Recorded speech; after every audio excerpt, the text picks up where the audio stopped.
Venezuela a través de su historia ha sido más de una vez la gran esperanza de Latinoamérica. Sin embargo, la expectativa de la independencia y después del petróleo terminaron siendo solo breves promesas. ¿Cómo es que los sueños venezolanos se volvieron pesadillas? Acompáñenme en este breve recorrido a través de la historia y política venezolanas.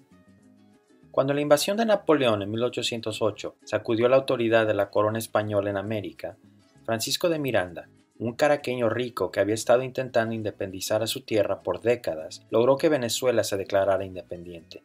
Sin embargo, esto ocasionó una guerra civil y la república que se formó duró apenas un año.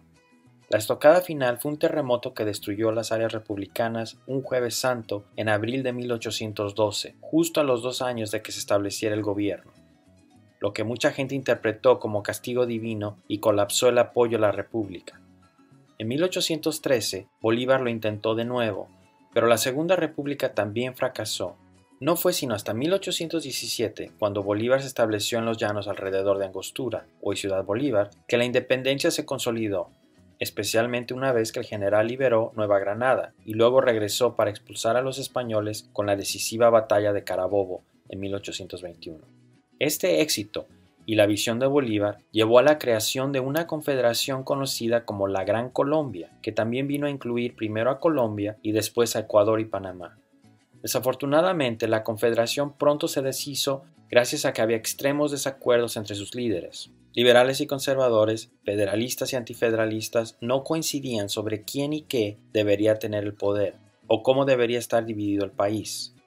Esto significó que incluso después de separarse de la Gran Colombia, durante la mayor parte del siglo XIX, Venezuela tuvo un estado débil que era incapaz de proporcionar bienes públicos, incluso cuando la paz lo permitía, además de una inestabilidad constante, que tenían frecuentes golpes de estado y rebeliones locales.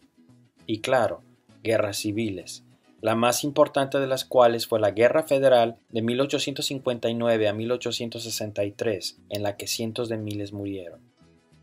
Parte del problema era geográfico. La pobre calidad de los caminos, la cordillera de los Andes y el difícil terreno montañoso dificultaban que cualquier persona a cargo del gobierno tuviera el monopolio total del poder, de modo que dominaban los caudillos. En el siglo XIX, los 3 caudillos más importantes fueron José Antonio Páez, Antonio Guzmán Blanco y Cipriano Castro. Páez peleó con Bolívar contra los españoles y dominó las primeras 2 décadas después de la separación de Gran Colombia. Guzmán Blanco, un liberal y general durante la Guerra Federal, tuvo el poder hasta la mitad de los años de 1880, mientras que Cipriano Castro fue el primer hombre de los Andes que gobernó Venezuela hasta su derrocamiento por Juan Vicente Gómez en 1908. Es justo con este último que la vida en Venezuela empieza a cambiar. Gómez fue el gobernante de facto del país entre 1908 y 1935 y logró más poder y más tiempo en comparación a previos caudillos porque tenía una importantísima ventaja: el petróleo. El nuevo recurso, descubierto en Maracaibo en 1918, le permitió al hombre fuerte tener suficiente dinero para sobornar a posibles rivales, crear obras públicas masivas como caminos que ayudaron a sus propios fines, aplastar a la oposición y tener el efecto secundario de mejorar la situación económica del país, que también le otorgó legitimidad y poder. Gómez murió en su cama, pero el autoritarismo continuó. Sin embargo, sus sucesores abrieron un poco el espacio político y legalizaron varios partidos, uno de los cuales, Acción Democrática o AD, liderada por Rómulo Betancourt, se convirtió en un importante contrapeso. El desacuerdo sobre quién continuaría al frente de Venezuela allanó el camino para un golpe de Estado en 1945, que fue llevado a cabo por una alianza incómoda entre AD y algunas facciones militares lideradas por Pérez Jiménez. Esto resultó en un nuevo gobierno, radical en su intención y ejecución, ya que Betancourt trató de destruir cualquier remanente del gomecismo. Conocido por los venezolanos como el Trienio Adeco, fue un gobierno ambicioso que permitió el voto adulto universal por primera vez, reforzó los sindicatos, aprobó una reforma agraria, aumentó los impuestos a las empresas petroleras en beneficio del país y trató de utilizar la bonanza petrolera en general. Sin embargo, sobre todo, permitió por primera vez la transferencia pacífica del poder de un presidente a otro, ya que Venezuela tuvo sus primeras elecciones libres y justas, completamente universales, en 1947. De esa manera, Rómulo Gallegos reemplazó a Betancourt sin incidentes. Eso fue demasiado para los antiguos aliados militares de AD y algunos partidos políticos de oposición que vinieron a asestar un golpe de Estado en noviembre de 1948, de modo que solo unos meses después de comenzar su presidencia, Gallego se vio obligado a exiliarse. La junta militar prometió nuevas elecciones, pero en realidad se volvió cada vez más autoritaria, y a partir de 1952 se convirtió en la dictadura de Pérez Jiménez. Incondicionalmente anticomunista, pintó toda la oposición como tal y procedió a encarcelar, torturar o matar a cualquiera que se atreviera a criticar a su gobierno, comunista o no. Luego utilizó los ingresos del petróleo para crear programas de infraestructura masivos, un enfoque similar al de Gómez, pero en una escala mucho mayor. Su idea era modernizar Venezuela lo más rápido posible. El país se benefició de esto, pero la brutalidad del régimen, la falta de democracia y la enorme desigualdad que persistía a pesar del gasto de gobierno hicieron que su gobierno fuera muy poco popular. Una huelga masiva fue el principio del fin y se vio obligado a abandonar el país en 1958. Venezuela tuvo entonces otra oportunidad de construir una democracia duradera. Pero ¿cómo hacerlo? No solo los militares eran el problema. Las diversas facciones políticas no se confiaban entre sí, y aunque AD era la mayor, no era lo suficientemente grande para gobernar por sí sola. La solución fue un acuerdo de poder compartido que se conoció como el Pacto de Punto Fijo. En él, las principales fuerzas políticas del país, AD, COPEI o Partido Social Cristiano, y URD o Unión República Democrática, coincidieron en reconocer los resultados electorales, evitar la creación de la hegemonía unipartidista, compartir el poder y, lo más importante, compartir la riqueza petrolera. En otras palabras, se trataba de una especie de gobierno de coalición parlamentaria, excepto que sería permanente y significaría que, independientemente de lo que eligieran los votantes, los miembros de los tres partidos seguirían teniendo acceso a los recursos del gobierno. Hay que recalcar que este acuerdo excluyó al Partido Comunista, por lo que todos tuvieron lo que querían. Los tres partidos principales una garantía de viabilidad incluso si perdían, y los militares solucionan lo que temían, que ningún partido tuviera demasiado poder y que los comunistas quedarían completamente excluidos de obtener el poder en elecciones. Esto puede sonar como una pésima idea, y lo fue, a largo plazo, pero en ese momento tuvo el efecto deseado. Eventualmente creó un país estable y pacífico, aunque igual tomó tiempo. Durante la primera presidencia bajo el acuerdo, la de una repetición de Rómulo Betancourt, hubo múltiples insurgencias, intentos de asesinato y golpes fallidos. El problema era que el acuerdo de la élite, por definición, excluía al público en general, y a medida que pasaba el tiempo, el gobierno se volvió cada vez menos sensible a la opinión pública, a pesar de las elecciones regulares y la libertad de prensa. Pero eso todavía estaba en el futuro. Antes de que las cosas se pusieran realmente feas, Venezuela vivió sus años dorados. Dependiendo de cómo se mida, los años dorados fueron aproximadamente desde finales de la década de 1950, cuando la economía comenzó un nivel sostenido de crecimiento, o principios de la de 1970, después de la creación de la OPEP y el dramático aumento de los precios del petróleo, hasta la década de 1980, cuando los precios del petróleo se desplomaron. En ese momento, Venezuela era la envidia de América Latina, ya que tenía el PIB per cápita más alto de la región, los salarios más altos y un destino de migración para muchos inmigrantes, incluidos los europeos, que veían a Venezuela como el lugar para mejorar sus vidas. Finalmente, el petróleo parecía esparcirse en beneficio de la población. La dependencia del petróleo, sin embargo, significó que cuando los precios del petróleo se derrumbaron, se llevarían consigo a la economía venezolana. Cuando se enfrentan a una caída repentina de ingresos, los gobiernos tienen tres opciones realistas para mantener la estabilidad macroeconómica. La primera opción es aumentar los impuestos. El segundo es la austeridad, es decir, recortes drásticos al gasto público. Y la tercera opción es pedir prestado. Básicamente, una opción para esparcir el dolor hacia el futuro. El problema fue que a finales de la década de 1980, el país estaba en un doble aprieto. Venezuela ya había estado pidiendo prestado a una tasa imprudente, principalmente porque pensaba que los buenos tiempos continuarían, de modo que pensaron, ¿por qué no tener algo del dinero que recibirían mañana hoy? Sin embargo, resultó ser que usar los precios futuros del petróleo como garantía es una idea terrible que se derrumbó mucho más rápido de lo que pensaban. Por lo tanto, las únicas opciones realistas que tenía el gobierno eran dos: la austeridad o un aumento de impuestos. Sobre todo porque en la medida en que pudieran pedir dinero prestado sería del FMI, cuyas políticas neoliberales exigían austeridad. Sin buenas opciones, el gobierno venezolano hizo lo que siempre había hecho en el pasado: conseguir que los pobres pagaran la cuenta, excepto que esta vez dolería más que antes, ya que durante los años dorados el gobierno había optado por grandes subsidios para el transporte, los precios del petróleo, los precios de los alimentos, etc. Y a finales de los 80 la gente no solo estaba acostumbrada a ellos, sino que los necesitaba más que nunca debido a que la economía se había desacelerado. El resultado de la austeridad fue el Caracazo, cuando en febrero de 1989 el gobierno reprimió una ola de protestas, manifestaciones y disturbios sociales que resultó en la muerte de alrededor de 300 personas. El gobierno se tambaleó y algunas de las reformas se diluyeron, pero las protestas y la tensión continuaron. Hugo Chávez salió al rescate, o al menos así lo imaginó. Su método fue una táctica común en la política venezolana: un golpe militar. Bueno, dos. El primero se dio a cabo en febrero de 1992, pero fue un total fracaso. Sin embargo, el gobierno cometió un error clave. Le pidió a Hugo Chávez que le pidiera a sus compañeros que depusieran las armas. Chávez lo hizo y cautivó al público venezolano. Aquí estaba un pardo, alguien que parecía pertenecer de verdad a las masas, luchando contra el tan odiado presidente Carlos Andrés Pérez. Pero además dijo algo clave.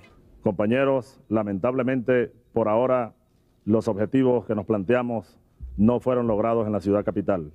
Es decir, nosotros acá en Caracas no logramos controlar el poder. En otras palabras, no estaba dispuesto a darse por vencido solo porque había fallado, y no lo hizo. A pesar de que estaba preso, ordenó un segundo intento que intentó sacarlo de la cárcel.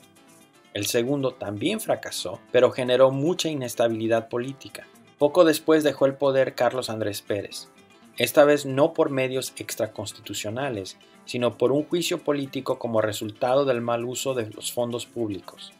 Su sucesor, Rafael Caldera, que buscaba calmar el descontento de los sectores militares, prometió durante las elecciones de 1994 que desestimaría los cargos legales contra quienes habían participado en los dos intentos de golpe de 1992, y fue justo lo que hizo cuando asumió la presidencia. Posteriormente, Hugo Chávez diría que tuvieron la osadía de fundar un movimiento dentro de las filas del Ejército Nacional de Venezuela porque estaban hastiados de tanta corrupción. Fue algo con lo que muchos venezolanos estuvieron de acuerdo, y el gobierno de los años posteriores a 1992 no hizo mucho para hacerlos cambiar de opinión. En esos años hubo una crisis bancaria que comenzó cuando se derrumbó el segundo banco más grande del país, Banco Latino, y que luego se transformó en una crisis financiera que acabó con decenas de miles de pequeñas empresas. La inflación se aceleró y el gobierno pronto amplió algunas de las políticas que habían provocado el Caracazo. Chávez, ahora libre, culpó de todo esto a lo que llamó la partidocracia. Tenemos mucho petróleo, dijo, y si la gente está sufriendo es por sistema político corrupto que solo piensa en sí mismo. Ni tan equivocado estaba, o al menos eso fue lo que pensaron los venezolanos. En 1998, cuando tuvieron la oportunidad de deshacerse de los viejos partidos, lo hicieron. Hugo Chávez ganó las elecciones por 16 puntos. Su gobierno trajo un aparente alivio económico. La inflación se redujo, el PIB comenzó a crecer nuevamente, y Chávez no usó la retórica anticapitalista que usaría en años posteriores. De hecho, hasta tomó la iniciativa de ir a la Bolsa de Valores de Nueva York para alentar a la gente a invertir en Venezuela. Lo que sí hizo, que comenzó a alarmar a algunos sectores de Venezuela, fue el desmantelamiento sistemático de la estructura institucional del régimen anterior. La forma más obvia en que lo hizo fue utilizando su poder y popularidad para pedir una nueva constitución que fue rápidamente ratificada y abrumadoramente apoyada por el público. Eso es fácil de entender. La personalidad política de Chávez estaba basada en el rechazo al sistema anterior. Por lo tanto, el público no vio mucho peligro en su llamado a nuevos poderes, y en la nueva constitución los consiguió. Se ampliaron los mandatos presidenciales, se permitió la reelección, se otorgó el poder de decreto ejecutivo, se rehizo el poder judicial, el presidente obtuvo el poder de disolver el Congreso. El hecho de que la élite y los trabajadores del gobierno eran los que se oponían al proyecto solo convenció aún más al público que Chávez estaba realmente luchando por los pobres. Eso pareció volverse más claro después del 2002, cuando un golpe respaldado por Estados Unidos casi logró derrocarlo. Una vez que Chávez recuperó el control, persiguió a todos los que habían mostrado algún apoyo al golpe, a veces ilegalmente. Para sus seguidores, eso fue la confirmación de que él era un verdadero guerrero que nunca dejaría que la vieja corrupción regresara. Para el resto, fue una prueba más de que Chávez estaba en camino de convertirse en un dictador, si es que no lo era ya. Venezuela se polarizó más y más. De repente, todos los aspectos políticos del país giraban en torno a la figura de Chávez, quien a su vez aseguraba estar haciendo todo como discípulo de Simón Bolívar. Pero entonces, ¿qué tipo de récord tuvo? Bueno, sí redujo drásticamente la pobreza extrema. Creció el Producto Interno Bruto. La tasa de desempleo se redujo a más de la mitad después de 2003. Para las masas ciertamente parecía que Chávez estaba cumpliendo sus promesas. El hecho de que algunos venezolanos más ricos se fueran del país se los confirmó. El problema era que gran parte de ello no fue impulsado por las astutas políticas económicas de Chávez, sino por el viejo amigo de Venezuela, el aumento de los precios del petróleo. A medida que subían más y más, las decisiones más difíciles del gobierno eran qué hacer con tanto dinero inesperado. Sin embargo, la suerte del régimen no pudo durar mucho y la economía comenzó a flaquear en los últimos días de Chávez. En 2009, los precios del petróleo cayeron, pero se recuperaron rápidamente.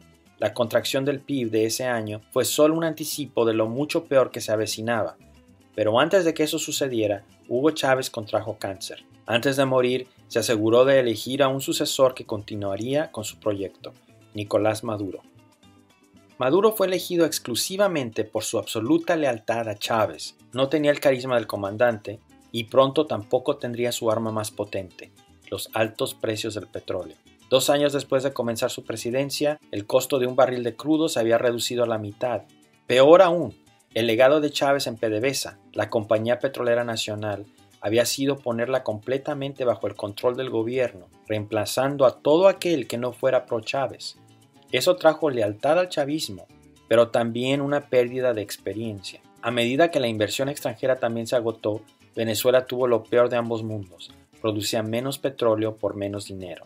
Naturalmente, los ingresos del gobierno colapsaron. Así, después de 30 años, Venezuela regresó a los años previos al Caracazo, excepto con una economía aún más dependiente del petróleo. Ante casi exactamente las mismas terribles opciones que había tenido Carlos Andrés Pérez, esta vez Maduro no optó por ninguna de ellas, sino por una mucho peor: imprimir dinero. Normalmente los gobiernos intentan evitar esa opción porque pueden crear hiperinflación, pero Maduro apostó por ello porque pensó que la inflación sería temporal, los precios del petróleo se recuperarían y con ello la economía. El error de cálculo fue catastrófico porque el boom del petróleo no volvió y pronto Venezuela quedó atrapada en un episodio de hiperinflación. 4 años después, el país estaba experimentando una inflación cercana a los 2 millones%. Hay que imaginar lo que sería vivir en un lugar así. Si 4 años antes alguien hubiese tenido 1,5 millones de bolívares en el banco, ahora ese dinero valdría menos de 1. Eso significa que cualquier persona con un salario fijo pronto estaría ganando un salario de miseria. Los jubilados, los que ganasen salario mínimo, cualquier tipo de empleado del gobierno. También significaría que cualquiera que tuviera acceso a dólares podría aprovechar la situación para enriquecerse. También significaría que cualquiera que tuviera acceso a dólares podría aprovechar la situación para enriquecerse. Las distorsiones económicas fueron profundas. Esto más que nada es lo que ha provocado el colapso venezolano. En 4 años el país había perdido más de la mitad de su PIB. Millones de venezolanos se fueron, desesperados por dejar atrás la catástrofe. Esto sucedió en particular porque había poco que se pudiera hacer para cambiar las cosas dentro de Venezuela. La forma en que el chavismo ha mantenido su control sobre el país es con un control de hierro sobre el ejército y sobre las instituciones, sobre todo las electorales. De modo que cuando ha habido movilización masiva en contra del régimen, como sucedió en abril y mayo de 2014, fue brutalmente reprimida y hubo pocas consecuencias. Y cuando hubo elecciones en 2015, donde la oposición consiguió una cómoda mayoría de 2/3 en la Asamblea Nacional, la Corte Suprema, controlada por el gobierno chavista, en 2017 simplemente la disolvió. Y finalmente, cuando la oposición propuso un referéndum para destituir a Maduro en 2016, que fue respaldado por 7.5 millones de votantes, 1.2 millones más que la cantidad de votos que supuestamente recibió Maduro en las fraudulentas elecciones de 2018, el referéndum fue bloqueado por la autoridad electoral y las manifestaciones masivas a su favor también brutalmente reprimidas, dejando más de 150 personas muertas. La oposición trató de mantener la presión en contra de Maduro, y cuando su primer periodo terminó en 2019, la Asamblea Nacional, que ya no tenía poder, pero aún se consideraba legítima, declaró que dado el fraude, había una vacante en la presidencia y por lo tanto nombró a Juan Guaidó como el nuevo presidente. Este fue reconocido por muchos gobiernos alrededor del mundo, incluyendo Estados Unidos. Sin embargo, a pesar de más sanciones y presión internacional, Maduro siguió en el poder. La miseria ha continuado y solo ha empeorado con la pandemia. La política venezolana actual podría resumirse entonces en cómo tratar de encontrar una manera de devolver la estabilidad económica al país. Para la oposición esto significa la transición a un país con más contrapesos y uno donde Maduro no gobierna. Para Maduro, eso significa permanecer en el poder, pero sin sanciones estadounidenses y con capitalización externa. Mientras tanto, la inflación ha retrocedido desde su punto máximo, pero los venezolanos continúan saliendo por miles todos los días. A partir de ahora, parece que en el futuro inmediato el chavismo está aquí para quedarse, pero también el desastre económico que ha afectado al país.